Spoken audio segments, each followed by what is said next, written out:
नामस्ते दोस्तों।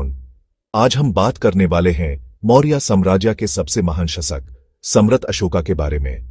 अशोका को इतिहास में अशोका द ग्रेट कहा जाता है क्योंकि उन्होंने अपने साम्राज्य को सिर्फ शक्तिशाली नहीं बनाया बल्कि उसमें शांति, अहिंसा और धर्म के मूल्यों को भी स्थापित किया। अशोका का जन्म 304 BC में हुआ बिंदुसारा के घर। मां का नाम था सुभद्रांगी, जो एक रानी होने के बावजूद राजमहल में इतना सम्मान नहीं पाती थी। बचपन से ही अशोका बुद्धिमान, शक्तिशाली और युद्ध में कुशल थे। उन्हें पहले ही उज्जैन और तक्षशिला का वाइसरॉय बनाया गया था। तक्षशिला में उसने जन विद्रोह को शांत कर दिया था, जिसे उसकी मिलिट्री और एडमिनिस्ट्रेटिव स्किल्स सामने आई। बिंदुसारा की मृत्यु के बाद अशोका ने गढ़ी पर कब्जा करने के लिए अपने भाइयों के खिलाफ संघर्ष किया। कहा जाता है कि उसने 99 भाइयों को मार दिया और सिर्फ एक भाई टिसा बचा। सम्राट बनने के बाद अशोका को अलग अलग उपाधियों से जाना गया, जैसे देवनंपिया पियादासी, भगवान का प्रिया और सुंदर देखने वाला, और रानियों अशोका। अशोका अपने साम्राज्य में कानून व्यवस्था और प्रजाहित के लिए मशहूर हुए। उन्होंने एक नया तरीका अपनाया, अशोकन एडिक्ट्स। सबसे खास बात यह थी कि यह एडिक्ट्स अनेक भाषाओं में लिखे गए, प्राकृत, ग्रीक, अरामीक, ब्रह्मी और खरोष्ठी, ताकि साम्राज्य के अलग अलग लोग उन्हें समझ सकें।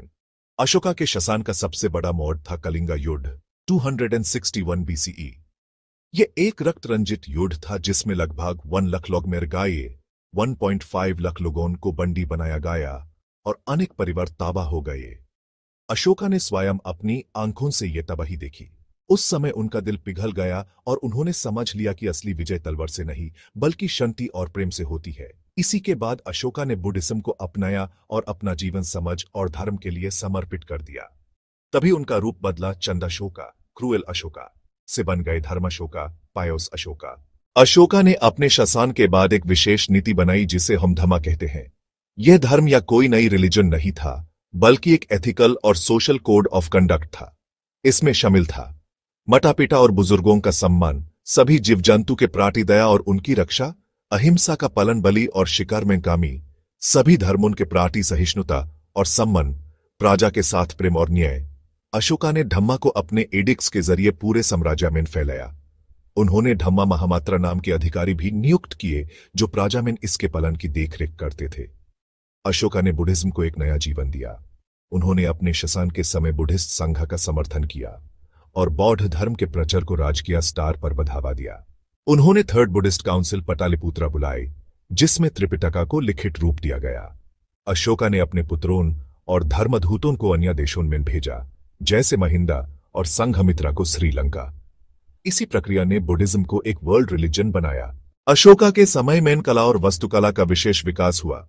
उन्होंने अनेक स्तूपस बनवाए। सबसे प्रसिद्ध है संची स्तूपा, पिलर्स ऑफ अशोका। स्तंभ उनकी कला और धर्म के प्रचार का प्रतीक हैं। इनमें से सरनाथ का लायन कैपिटल आज भारत का राष्ट्रीय चिन्ह है। उन्होंने गुहाओं, विहारों और चैत्यास का निर्माण भी किया। बराबर केव्स आजीविका संप्रदाय को दी गई थी।